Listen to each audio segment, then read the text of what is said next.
स्वागत है आप सभी का न्यूज आवाज पर और मैं आपके साथ अनुज।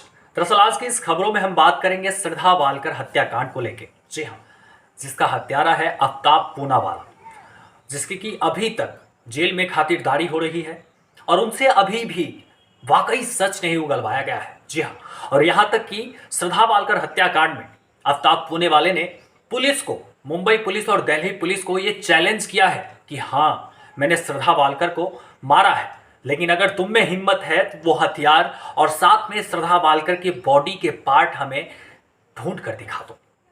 ऐसा चैलेंज किया है आफ्ताब पूनावाला ने। जी हाँ, मैं आपकी जानकारी के लिए बता दूं, लेकिन फिर भी ऐसा नहीं है कि दिल्ली पुलिस या फिर मुंबई पुलिस हाथ पर हाथ धरे बैठी है। अपनी पूरी कामयाबी, अपनी पूरी दम उन्होंने लगा दी है कि जितनी जल्दी हो सके और जितना फास्ट हो सके इस केस को मैं सॉल्व करूं। लेकिन ये केस जितनी आसान दिख रही है एक्चुअल में उतनी आसान है नहीं। और किसी को ऐसे जवाब देना और किसी को ऐसे धमकी भरी बातें कहना, वो भी एक पुलिस प्रशासन को, आप समझ सकते हैं। क्योंकि आफ्ताब पूनावाला ने पुलिस प्रशासन को चैलेंज किया है खुलेआम कि हाँ, मैंने श्रद्धा वालकर को मारा है, उसके 35 टुकड़े किए हैं, अगर तुम में हिम्मत है तो वो बॉडी के पार्ट्स और जिस हथियार से मैंने श्रद्धा वालकर की हत्या करी थी वो हमें बरामद करके दे दो।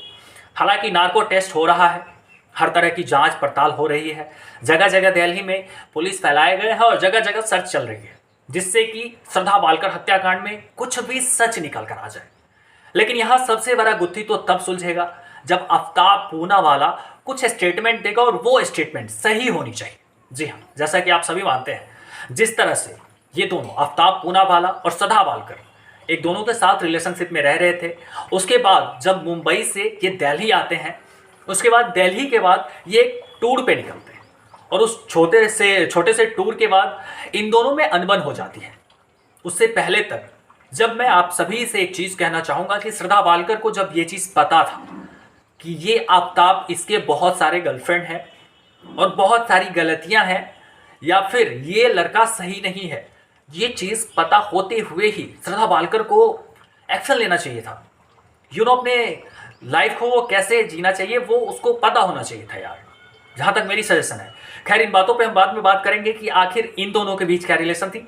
लेकिन अभी जो सबसे बड़ी बातें आ रही है वो श्रद्धा वालकर को लेके बहुत बड़ी अपडेट आ रही है कि आफ्ताब पूनावाला ने दिल्ली पुलिस को सीधा चैलेंज किया है कि तुम श्रद्धा वालकर के बॉडी के टुकड़े और उस हथियार को बरामद करके दिखाओ जिससे मैंने श्रद्धा वालकर की हत्या करी थी। तो एक तरफ खलबली मच गई है मुंबई पुलिस और दिल्ली पुलिस में, क्योंकि जब ये मुंबई से दिल्ली शिफ्ट हुआ था उसके बाद ये दोनों घूमने के लिए गए थे, और जब घूमने के लिए गए थे और फिर जब रिटर्न वो दिल्ली आते हैं तो इन दोनों में काफ़ी अनबन हो चुकी होती है, बहुत सी बातों को लेकर अनबन हो चुकी होती है। तब जाकर आफ्ताब पूनावाला जो है कुछ इस तरह के घटना को अंजाम देता है। जी हाँ, लेकिन जैसा उसका स्टेटमेंट है उससे मैं आपकी जानकारी के लिए बता दूं कि आफ्ताब पूनावाला का जो कहना है कि मैंने श्रद्धा वालकर को पहले ही अलग कर दिया था और पहले ही उसकी हत्या से 1-2 महीने पहले ही अलग कर दिया था और वो मेरे साथ जोर जबरदस्ती कर रही थी, मुझे शादी के लिए परेशान कर रही थी। उसका जो स्टेटमेंट है आफ्ताब पूनावाला का। जी हाँ, लेकिन मैं आपकी जानकारी के लिए बता दूं कि जैसे खबरों की माने तो आफ्ताब को लेकर और श्रद्धा वालकर को लेकर कि श्रद्धा वालकर और आफ्ताब के बीच 1 महीना पहले से उन दोनों की रिलेशनशिप में दरार आ चुकी थी, वो दोनों एक दूसरे से अलग हो चुके थे।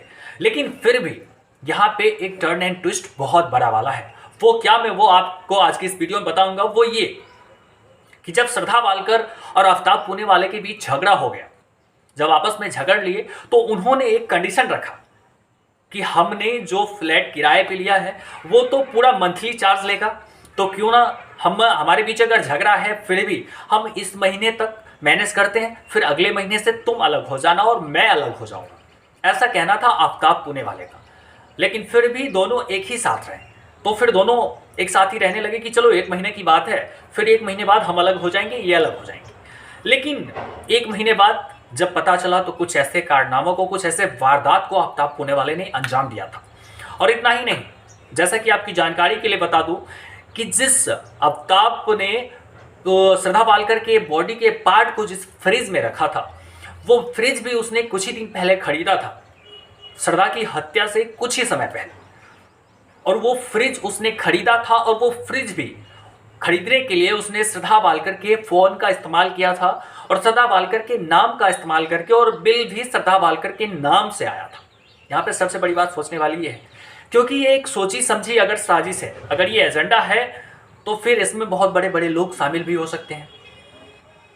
जो ये हिंदू मुस्लिम वाली बातें चल रही हैं, अब आप समझ सकते हो कि आफ्ताब पूनावाला ये एक मुसलमान था और श्रद्धा वालकर ये एक हिंदू थी, दिल्ली की रहने वाली थी, और काफ़ी जगह इन दोनों में अंडरस्टैंडिंग थी पहले। लेकिन जिस तरह से इन दोनों के बीच विवाद हुआ और आफ्ताब ने ऐसे वारदात को अंजाम दिया, इससे तो सीधा सीधा यही लगता है कि इंसानियत पूरी शर्मसार हो चुकी है, इंसान हैवान बन चुका है। और जैसे कि मैं आपकी जानकारी के लिए सबसे बड़ी खबर बता दूं कि हाल ही में आफ्ताब पूनावाला का नार्को टेस्ट हुआ है, जिसमें उसने बहुत सी बातें सच सच उगली है, और उसने ऐसी ऐसी बातें बताई है जो पुलिस के हाथ कोई बड़ा क्लू भी लग सकता है। तो आइए देखते हैं और सुनते हैं कि आगे जो भी अपडेट आएगी वो आप सभी के साथ में वीडियो के माध्यम से शेयर करता रहूँगा। और आप हमारे चैनल पर नए हैं तो सब्सक्राइब करना मत भूलिएगा, क्योंकि आपका एक सब्सक्राइब बहुत ही ज़्यादा मोटिवेट करता है, ताकि अच्छे से अच्छे खबर को आप तक लेके आ पाओ। जी हाँ, और आप तक फैक्ट खबर, अच्छी खबर, पॉजिटिव न्यूज़ आप तक जानी चाहिए, और न्यूज़ की सच्चाई क्या है वो चीज़ें आप तक जानी चाहिए। जी हाँ, तो चैनल को सब्सक्राइब कर लीजिएगा। अगर कोई शिकायत रह गई हो तो फिर मिलते हैं नेक्स्ट वीडियो में। जय हिंद, जय भारत।